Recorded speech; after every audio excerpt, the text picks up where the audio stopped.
But I wanted to thank Sabina for all of the work that she did to encourage me to be on this this particular call. And I want to salute Carl Fong, who in the Orange County Department of Education is, I hate to use the overused phrase, but he is a rock star. You know, we have so many people that pull on his strings to get his leadership on a host of issues. But now that we are, I think, becoming part of this scholarship foundation, let me just thank you for that. I also want to salute Ted Alejandro, who's a very good friend of mine, Edwin Gomez as well, and it was nice to see Judy White. And I want you guys to know this is a homecoming because I too worked in the Moreno Valley Unified School District. I was a principal and I was a director of instruction. The annals of time, if you go into the record, you'll probably see my name somewhere around there, but it was during the time when we had such amazing growth in Moreno Valley.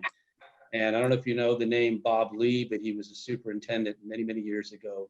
I think I was there in the late 70s, long time ago. But let me just say this, in terms of cybersecurity and the recipients of the scholarships today, I don't think there is a more important matter facing the United States and perhaps the globe. And those aren't just my words. I mean, the FBI reported this in 2010, the matter of cyber attacks. And it brings us immediately to our knees. We saw what happened with Colonial Pipeline, which supplied 45% of the rocket fuel, jet fuel, as well as gasoline fuel for the eastern part of the United States when they were attacked by cyber warfare. And then, of course, JBS, the meat supplier, which supplied the largest meat supplier, I believe, in the United States, also was stopped in its tracks just because there were criminals out there who took advantage of us. So I want to salute the recipients tonight because you're going to be the leaders of tomorrow. And you're at the right at the beginning.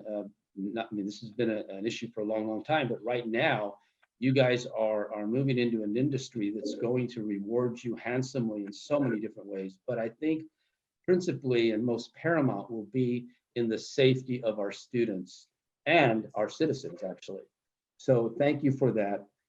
Just real quickly, several years ago, I got to hear Condoleezza Rice, and many of you remember her, former Secretary of State under George W. Bush. She was also an assistant to the President for National Security. And I heard her at the Rockefeller Center in New York, downtown New York, at an Education One conference.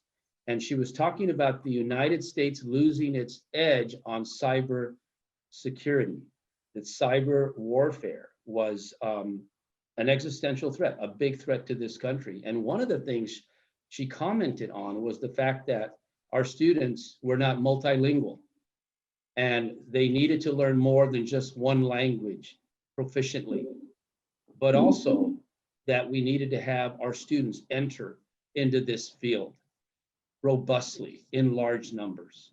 So OCDE, Orange County Department of Education, we are in. Our job is to take over. No, I'm kidding you. I'm seeing all the wonderful things going on in San Bernardino County and obviously Riverside County.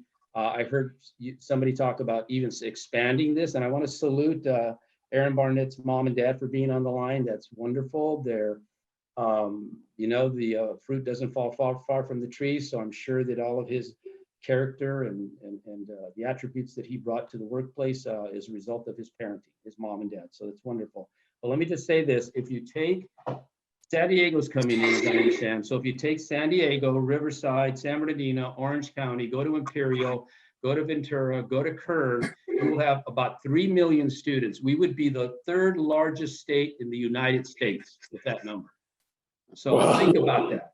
Penetrate broadly, rapidly, and let's do it for the sake of not only our students and their families, but our country.